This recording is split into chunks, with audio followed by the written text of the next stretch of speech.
மகாராஷ்டிராவுக்குள்ள காலை வச்சனா உன் காலை நான் எச்சரித்த ராஜ் தாக்கரே. அண்ணாமலை போட்ட வெடிகுண்டு. மகாராஷ்டிரா மாநிலத்தில் இருக்கக்கூடிய பிஎம்சி தேர்தலில் அண்ணாமலை பேசிய சர்ச்சை பேச்சு. பாஜகவுக்கு எதிராக 30 ஆண்டுகளுக்கு பின்பு ஒன்றிணைந்த சகோதரர்கள். இதே மகாராஷ்டிரா மாநில உள்ளாட்சி அமைப்பு தேர்தல்கள்ல தான் பாஜக கட்சியை சார்ந்தவர்களே பாஜகவில் இருக்கக்கூடிய இன்னொரு வேட்பாளர்களை வீழ்த்துவதற்கு காங்கிரஸோடு கூட்டணி போட்டாங்க. இப்ப மகாராஷ்டிரா மாநிலம் பாஜகவினுடைய வீழ்ச்சிக்கு தொடக்க புள்ளியாக அமையும்னு நம்ம இதுக்கு முன்னாடி வீடியோ போட்டிருந்தோம்.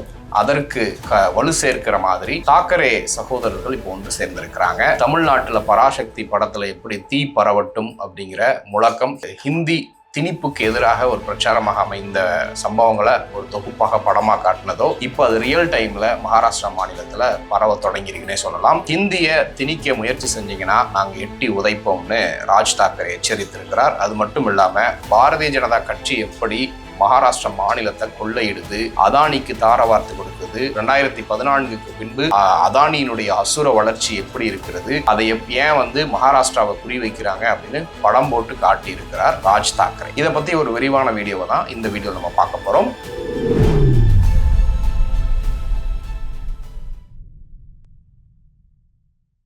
கோபாசே நண்பர்களுக்கு வணக்கம். வீடியோக்குள்ள போறதுக்கு முன்னாடி சேனலை மறக்காம சப்ஸ்கிரைப் பண்ணிருங்க. இந்த வீடியோவை லைக் பண்ணிட்டு உங்க கருத்துக்களை மறக்காம கமெண்ட் செக்ஷன்ல பதிவிட்டுருங்க.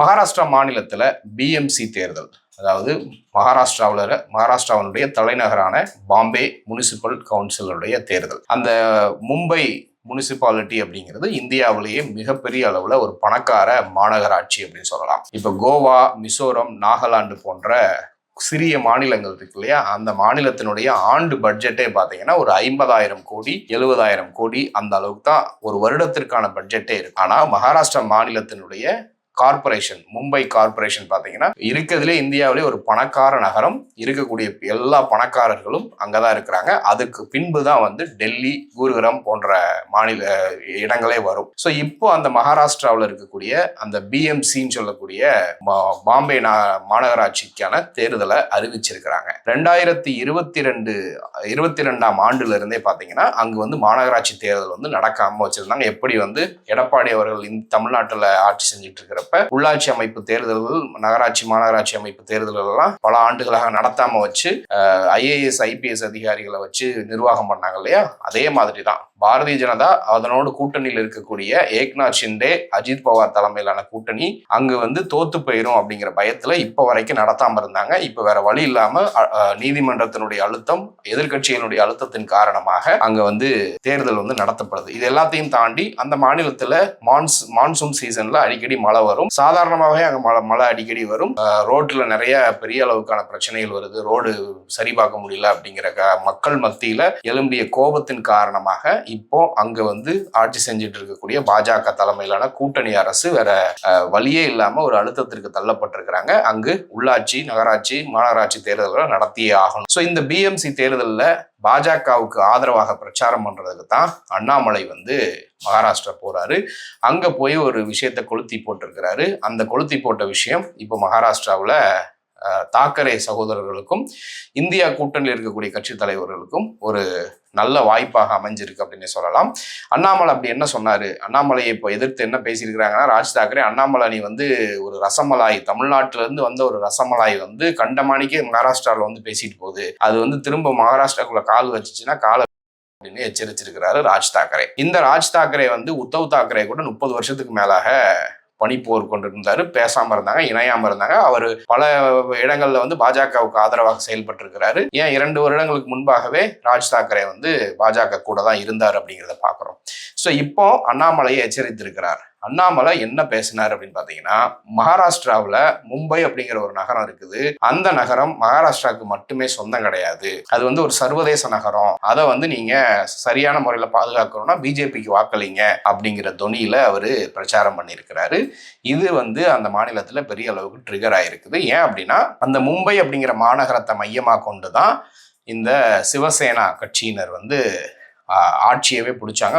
அங்க மாநில உரிமை மராத்திகளுக்கு தான் மகாராஷ்டிரா, மராத்திகளுக்கு தான் மும்பை அப்படிங்கிற முழக்கத்தோடு தான் பால் தாக்கரேலிருந்து அவர் பையன் உத்தவ் தாக்கரேலிருந்து அவருடைய கசின் பையன் ராஜ் தாக்கரே வரைக்கும் அரசியல் பண்ணி ஆட்சிக்கே வந்தாங்க. மாநிலம் முழுக்க ஒரு மாநில கட்சியாக அங்கீகரிக்கப்படுவதற்கு அந்த பாம்பே முனிசிபல் கவுன்சில் தான், அந்த தேர்தல் தான் வந்து அவங்களுக்கு வழிவகுத்தது அப்படிங்க பார்க்குறோம். 30 வருடங்களுக்கு மேலாக அந்த மும்பை மாநகராட்சியை வந்து தங்களுடைய கைவசத்துல தான் வச்சிருக்கிறாங்க. அந்த இதை எப்படியாவது கைப்பற்றிடணும் அப்படின்னு சொல்லிட்டு தான் பல்வேறு குளறுபடிகளை செஞ்சு அந்த சிவசேனா கட்சியவே உடைச்சு இன்றைக்கு ஒண்ணுமில்லாம ஆக்கி வச்சிருக்குது. 2 பிரிவாக உத்தவ் தாக்கரே தலைமையில ஒண்ணு, ஏக்நாத் ஷிண்டே தலைமையில ஒன்று பிரித்து வச்சிருக்கிறாங்க. ஸோ இப்போ 2022க்கு அப்புறம் அங்கே வந்து தேர்தல் நடக்க இருக்கிறது. அதை எப்படியாவது பாஜக கூட்டணி கைப்பற்றணும் அப்படிங்கிற துணியில தான் வந்து அவங்க களமிறங்கி வேலை பார்த்துட்டு இருக்கிறாங்க.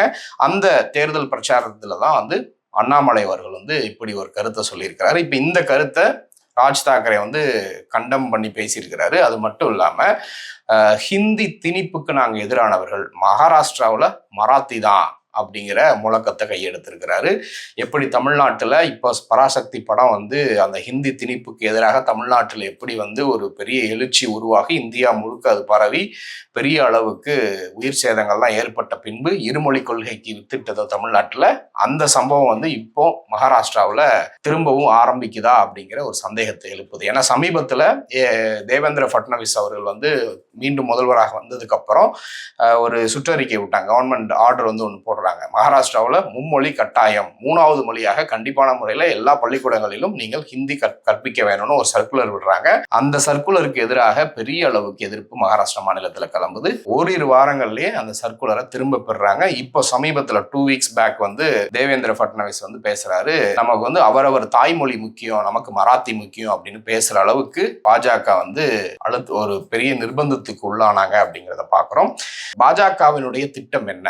அண்ணாமலை பேசுனதுக்கு இவ்வளவு பெரிய ரியாக்ஷன் ஏன் வரணும் அப்படின்னு பார்த்தீங்கன்னா, பல நாட்களாக பாஜகவினுடைய திட்டம் என்னவா இருக்குன்னா, மகாராஷ்டிராவை நம்ம கைப்பற்றணும். மகாராஷ்டிராவே கைப்பற்றினாலும் பாம்பேயை கைப்பற்ற முடியாது. ஏன்னா பாம்பேல சிவசேனா இருக்கு. அந்த சிவசேனா கட்சியையும் உடைச்சு பார்த்துட்டோம், ஆனா முடியல.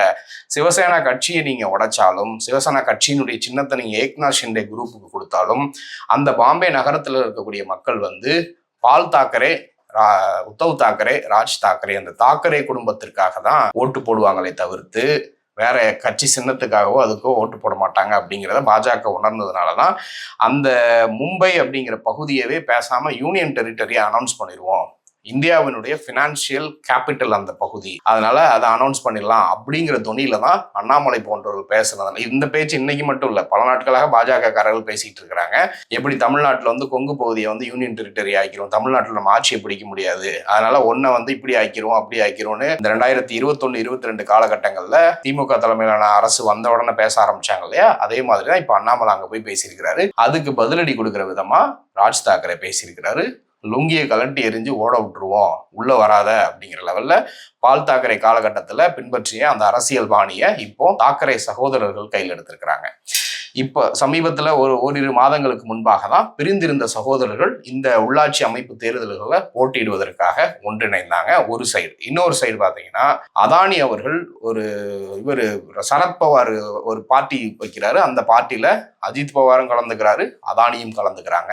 ஸோ இந்த பொலிட்டிக்கல் ஷிஃப்ட் வந்து அங்கே பாஜகவை கலட்டி விடுறதுக்கு நடக்குதா அப்படின்னு பார்த்தா, எங்க கெயின் அதிகமாக இருக்கோ அங்கே வந்து அதானி குரூப் வந்து சாஞ்சிக்குவாங்க அப்படிங்கிறதுனால தான் சரத்பவாரோட சாயிறாரு அப்படிங்கிற ஒரு குற்றச்சாட்டு ராஜ் தாக்கரேயும் வைக்கிறாரு. அதானி அவர்கள் 2014க்கு பின்பு எப்படி வளர்ந்திருக்கிறார்கள், இந்தியா முழுக்க பாரதிய ஜனதா அரசு அவருக்கு உதவி செய்து, அதே மாதிரி மும்பை கார்பரேஷன் அவங்க பிஜேபி வெற்றி பெற்றுட்டாங்கன்னா இருக்கக்கூடிய எல்லா கான்ட்ராக்ட் எல்லாமே வந்து அதானி நிறுவனத்துக்கு தான் போகும், அது வந்து மகாராஷ்டிரா மாநிலத்துக்கு நல்லதில்லை அப்படிங்கிற ஒரு எச்சரிக்கையும் ஒரு பெரிய எல்இடி ஸ்கிரீன் வச்சு பவர் பாயிண்ட் ப்ரெசன்டேஷன்லாம் போட்டு ராஜ் தாக்கரே அவர்கள் விளக்கி இருக்கிறாரு. ஸோ இது இப்போ மகாராஷ்டிரா மாநிலத்தில் ஒரு பரபரப்பான ஒரு இதை உருவாக்கி இருக்குது. ஸோ இப்போ மகாராஷ்டிரா மாநிலத்தில் இப்படிப்பட்ட ஒரு அரசியல் சூழ்நிலைகள் போய்கிட்டு இருக்குது. அண்ணாமலை போய் அங்கே வாயை கொடுத்து வாங்கிக்கிட்டாரு அப்படின்னா தமிழ்நாட்டுக்கு இதுக்கு என்ன சம்பந்தம் அப்படின்னு பார்த்தீங்கன்னா, ஸோ தமிழ்நாட்டில் பராசக்தி படம் ஹிந்தி எதிர்ப்பு, இன்னைக்கு இருக்கக்கூடிய ஜென்சி கிட்ஸுக்கு வந்து ஹிந்தி எதிர்ப்பு பற்றின விஷயங்கள் வந்து ஒரு விழிப்புணர்வுகள் கிடைக்குது.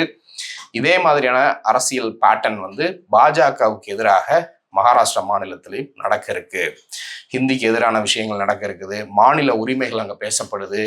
டெல்லியிலிருந்து ஒரு மாநிலத்துக்குள்ள கண்ட்ரோல் பண்ணி ஆளுநர் நினைக்கக்கூடிய அந்த சர்வாதிகார போக்கை வந்து எதிர்த்து இப்போ பாஜக கூட இருந்த நபர்களே கலகம் செய்ய ஆரம்பிச்சிருக்கிறாங்க அப்படிங்கிறது தான் இங்கே முக்கியமான கருப்பொருளாக பார்க்க முடியுது. டெல்லியிலேருந்து ஒரு இடத்துல உட்காந்துக்கிட்டு எங்கள் கையில் வானளாவிய அதிகாரம் இருக்குது, விசாரணை அமைப்புகள் இருக்குது, பணபலம் இருக்குது, அதிகார பலம் இருக்குது அப்படிங்கிறத மனசில் வச்சுட்டு நாங்கள் என்ன வேணால் செய்ய முடியும் அப்படிங்கிற துணியோட இருந்தால் அவர்கள் கூட இருக்கிறவங்களே அவர்களுக்கு எதிராக திரும்புவாங்க அப்படிங்கிறது தான் இந்த விஷயத்தில் முக்கியமாக பார்க்கக்கூடிய ஒரு விஷயமாக இருக்குது. அண்ணாமலை போன்ற நபர்கள் தமிழ்நாட்டிலே செல்லா காசாக போயிட்டாங்க. இப்போ மகாராஷ்டிராவில் வந்து நீங்கள் அரசியல் பண்ண நினைக்கிறீங்களா அப்படின்னு உத்தவ் தாக்கரே அவருடைய மகன் ஆதித்ய தாக்கரேயும் எச்சரிக்கை விடுத்திருக்கிறார். ஸோ இந்த ஒரு அரசியல் விஷயம் வந்து இந்தியா முழுக்க பாஜகவுக்கு எதிராக பரவி இருக்கிறது, தொடர்ந்து வளருது அப்படிங்கிறது தான் இதுல முக்கியமா பார்க்கக்கூடிய ஒரு கருப்பொருளா இருக்கு. ஸோ இதை குறித்து நீங்க என்ன நினைக்கிறீங்க அப்படிங்கிற மறக்காம கமெண்ட்ல சொல்லுங்க. தொடர்ந்து பேசுவோம். நன்றி.